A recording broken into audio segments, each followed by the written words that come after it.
Hello student, अस्सलामु अलैकुम। Welcome to my YouTube channel. Students, पिछली क्लास में हमने डिफ़िकल्ट और आसान एंट्रीज़, जर्नल एंट्रीज़ बनाना सीखी थी। इस क्लास में मज़ीद हम कुछ जर्नल एंट्रीज़ बनाना सीखेंगे और वो जर्नल एंट्रीज़ रिलेटेड है मर्चेंडाइजिंग बिज़नेस से। अच्छा, वो किस तरह की जर्नल एंट्रीज़ होती हैं?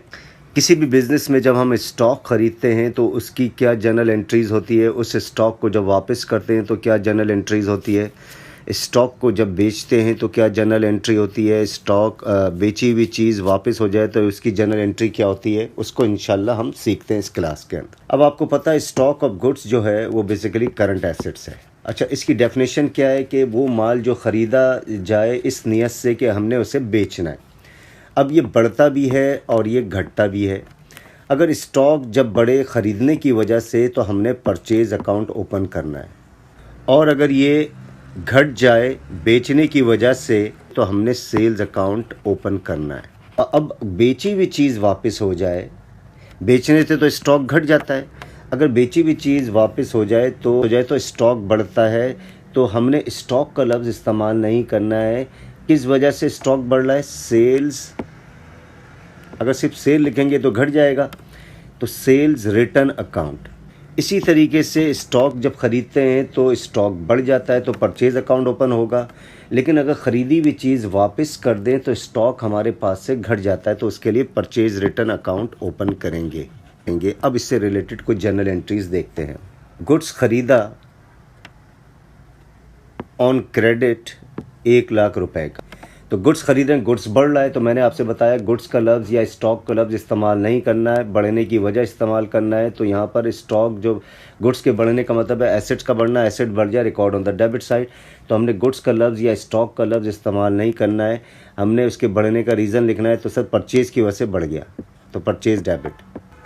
अब उधार पर ख़रीद रहे हैं यानी पेमेंट करनी है, पेमेंट करने का मतलब है लायबिलिटी बढ़ गई। लायबिलिटी बढ़ जाए, या आप सीख चुके हैं, लायबिलिटी बढ़ जाए record on the credit side. Credit के लिए थोड़ी सी जगह छोड़ें और accounts payable credit. Next, goods return to supplier 5,000 रुपये। तो देखें 1,00,000 रुपए का ख़रीदा था, उसमें से 5,000 का माल डैमेज निकला, इस वजह से हमें रिटर्न करने की नौबत आ जाती है। तो फिर हम रिटर्न कर रहे हैं या हमें कोई रिटर्न कर रहा है? सर हम रिटर्न कर रहे हैं। क्यों रिटर्न कर रहे हैं? यकीनन गुड्स डैमेज होगा। तो अब अभी तक हमने पेमेंट नहीं किए, 1,00,000 रुपए का देखें हमने ख़रीदा, अभी तक पेमेंट नहीं किए, तो हमारी गुड्स रिटर्न करने से हमारी लायबिलिटी 5,000 के तनासुब से घट गई, और लायबिलिटी घट जाए record on the debit side, तो अकाउंट्स पेबल डेबिट। अब हमारे पास से गुड्स घट रहा है यानी स्टॉक घट रहा है, रूल हमने अप्लाई करना है एसेट्स वाला, लेकिन हम गुड्स का लफ्ज़ इस्तेमाल नहीं करेंगे या स्टॉक का लफ्ज़ इस्तेमाल नहीं करेंगे। तो गुड्स हमारे पास से घट रहा है, गुड्स के घटने का मतलब है एसेट्स का घटना। तो एसेट घट जाए record on the credit side, तो क्रेडिट के लिए जगह छोड़ेंगे, लेकिन गुड्स का लफ्ज़ इस्तेमाल नहीं करेंगे। गुड्स घटने का रीज़न क्या है भाई? तो देखें गुड्स घटेगा या तो सेल्स अकाउंट ओपन होगा या परचेज़ रिटर्न अकाउंट ओपन होगा। तो यहाँ पर गुड्स जो घट रहा है परचेज़ रिटर्न की वजह से, तो purchase return credit. Next, sold goods on credit 150,000 rupees. अब हम गुड्स बेच रहे हैं, लेकिन किस पे बेच रहे हैं? उधार पर बेच रहे हैं। पैसे अभी नहीं आएंगे, बाद में आएंगे, यानी फ्यूचर में कैश आएगा। तो अकाउंट रिसीवेबल डेबिट। अब देखें गुड्स हमारे पास से यानी स्टॉक घट रहा है। अब स्टॉक घटता है तो गुड्स का लफ्ज़ इस्तेमाल नहीं करते हैं। स्टॉक के घटने या गुड्स के घटने का मतलब है एसेट्स का घटना। एसेट घट जाए record on the credit side, तो गुड्स का, और क्रेडिट के लिए थोड़ी सी जगह छोड़ते हैं। गुड्स का लफ्ज़ नहीं लिखेंगे, गुड्स के घटने का रीज़न लिखेंगे। गुड्स क्यों घट रहा है? तो सर ये सेल्स की वजह से घट रहा है, तो sales credit. Next, goods return by customers 10,000 rupees. तो देखें गुड्स हमने 1,50,000 का बेचा था, 10,000 का रिटर्न हो गया। क्यों रिटर्न हो गया? कि यकीनन डिफेक्टिव होगा। तो हम रिटर्न कर रहे हैं या हमें कोई रिटर्न कर रहा है? सर हमें कोई रिटर्न कर रहा है। देखें बाय का लफ्ज़ है, तो गुड्स हमारे पास बढ़ रहा है। गुड्स बढ़ जाए मीन एसेट्स बढ़ गया, और एसेट बढ़ जाए record on the debit side. तो गुड्स या स्टॉक हम कभी भी लफ्ज़ इस्तेमाल नहीं करेंगे, गुड्स या स्टॉक के बढ़ने का रीज़न लिखेंगे। तो यहाँ पर बढ़ रहा है सर, ये बढ़ने के लिए या तो परचेज़ अकाउंट ओपन होता है या सेल रिटर्न अकाउंट। तो हमने यहाँ पर सेल रिटर्न अकाउंट ओपन करेंगे, लेकिन रूल अप्लाई करेंगे एसेट्स का। गुड्स बढ़ जाए record on the debit side. तो लेकिन गुड्स के बढ़ने का रीज़न बताना है हमने, तो सेल रिटर्न अकाउंट डेबिट। अब इसकी पेमेंट देखिए हमने अभी बेची है, $1 भी हमारे पास नहीं आए, तो हमने 10,000 रुपये अब हम लेने की पोजीशन में नहीं रहेंगे उस कस्टमर से जो माल रिटर्न कर रहा है defective.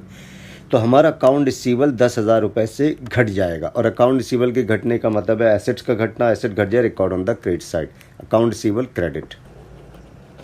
Next, paid to suppliers 50,000 रुपये।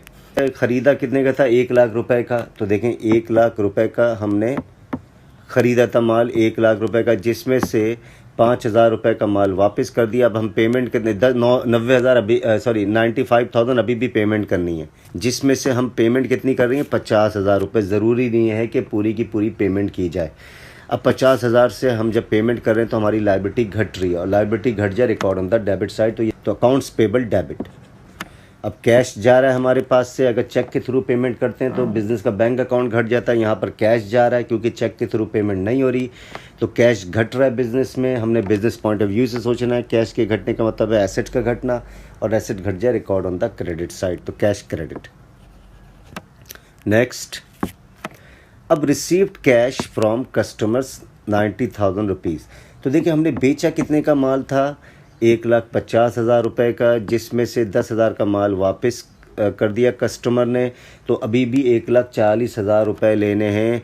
1,40,000 में से हमने 90,000 रुपये ले लिए। ज़रूरी नहीं है कि पूरी की पूरी पेमेंट मिल जाए फौरी तौर पर, तो हमने 90,000 रुपये की एंट्री बनानी है। तो कैश हमारे पास आ रहा है। कैश के आने का मतलब है एसेट्स का बढ़ना, और एसेट बढ़ जाए record on the debit side, तो कैश डेबिट। अब 90,000 आ गए, तो हमारा अकाउंट रिसीवल बढ़ता कब है? जब उधार पर बेचते हैं, और जब पैसे ले लेते हैं तो अकाउंट रिसीवल घट जाता है। तो अकाउंट रिसीवल के घटने का मतलब है एसेट का घटना, एसेट घट जाए record on the credit side, तो अकाउंट रिसीवल क्रेडिट।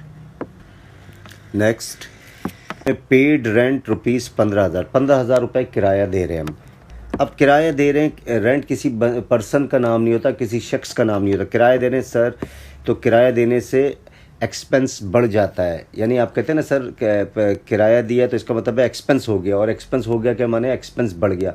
और एक्सपेंस बढ़ जाए, रूल सारे मालूम है, एक्सपेंस या एसेट बढ़ जाए record on the debit side, तो रेंट एक्सपेंस डेबिट। अब कैश जा रहा है बिजनेस में से, हमने बिजनेस पॉइंट ऑफ व्यू से सोचना है। कैश के जाने का मतलब है एसेट का घटना, और एसेट घट जाए record on the credit side, तो थोड़ी सी जगह छोड़ें और कैश क्रेडिट। तो राइट स्टूडेंट्स, ये हमने सारी जनरल एंट्रीज़ जो हमने पहले नहीं सीखी थी वो हमने अब बता दी। अब हम मज़ीद कुछ नई चीज़ें सीखेंगे। अब इन्हीं जनरल एंट्रीज़ के बेस पे इनकम स्टेटमेंट बनाना, बैलेंस शीट बनाना, वो सारी चीज़ें इंशाल्लाह सीखेंगे। लेजर पोस्टिंग सीखेंगे, ट्रायल बैलेंस कैसे बनाते हैं, एडजस्टमेंट कैसे करते हैं। तो इंशाल्लाह आने वाली क्लासों में स्टेप बाय स्टेप ये सारी चीज़ें सीखेंगे। तो स्टूडेंट्स, आई होप आपको ये एक छोटी सी वीडियो बनाई आपको बहुत अच्छे तरीके से समझ में आ गई होगी।